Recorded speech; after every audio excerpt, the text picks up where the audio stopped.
സിദ്ധാർത്ഥന്റെ മരണത്തിൽ സെക്രട്ടേറിയറ്റിന് മുന്നിൽ സമരത്തിനൊരുങ്ങി കുടുംബം. ഒളിവിൽ കഴിയുന്ന പ്രതികളെ സംരക്ഷിക്കുന്നത് CPIM ആണെന്നും അറസ്റ്റിലായത് യഥാർത്ഥ പ്രതികളല്ല എന്നും കുടുംബം ആരോപിച്ചു. ഈ മാസം 18-ന് പൂക്കോട് വെറ്റിനറി സർവകലാശാലയിലെ ഹോസ്റ്റലിൽ മരിച്ച നിലയിൽ കണ്ടെത്തിയ സിദ്ധാർത്ഥിനെ അടിച്ചുകൊന്ന് കെട്ടിത്തൂക്കിയതാണെന്ന മാതാപിതാക്കൾ ആരോപണമുന്നയിച്ചതിന് പിന്നാലെയാണ് പോലീസ് 6 പ്രതികളെ 10 ദിവസത്തിനു ശേഷം അറസ്റ്റ് ചെയ്തത്. ഇപ്പോൾ അറസ്റ്റിലായത് യഥാർത്ഥ പ്രതികളല്ലെന്നും ഒളിവിൽ കഴിയുന്ന യഥാർത്ഥ പ്രതികൾക്ക് സംരക്ഷണമൊരുക്കുന്നത് CPM ആണെന്നും കുടുംബം ആരോപിക്കുന്നു. ഈ 12 പേരിൽ ഒരാളെ പോലും ഈ സമയം വരെ പിടിക്കാൻ അവർ കഴിഞ്ഞിട്ടില്ല.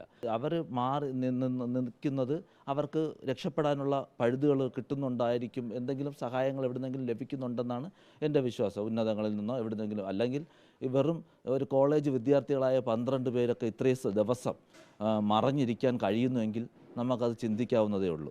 വാലന്റൈൻസ് ദിനത്തിൽ സിദ്ധാർത്ഥ സീനിയർ വിദ്യാർത്ഥിനികൾക്കൊപ്പം നൃത്തം ചെയ്തതിനാണ് SFI നേതാക്കൾ ആക്രമിച്ചതെന്നും 3 ദിവസം പട്ടിണിക്കിട്ട 100ഓളം വിദ്യാർത്ഥികൾക്ക് മുന്നിൽ വിവസ്ത്രനാക്കി പരസ്യ വിചാരണ നടത്തിയതിൽ ഡീനിന് ഉൾപ്പെടെ പങ്കുണ്ടെന്നും കുടുംബം പറയുന്നു. ഡീന്, അവിടുത്തെ വാർഡൻ, അതേപോലെ ആ ഫിസിക്കൽ എഡ്യൂക്കേഷൻ ടീച്ചറായ കാന്തനാഥൻ, ഇവരാരെയും ചോദ്യം ചെയ്തതായിട്ടോ അറസ്റ്റ് ചെയ്തതായിട്ടോ ഒരിടവും കാണാൻ കഴിഞ്ഞില്ല.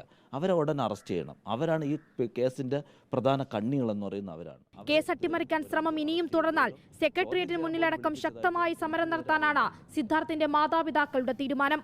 റിപ്പോർട്ടർ, തിരുവനന്തപുരം.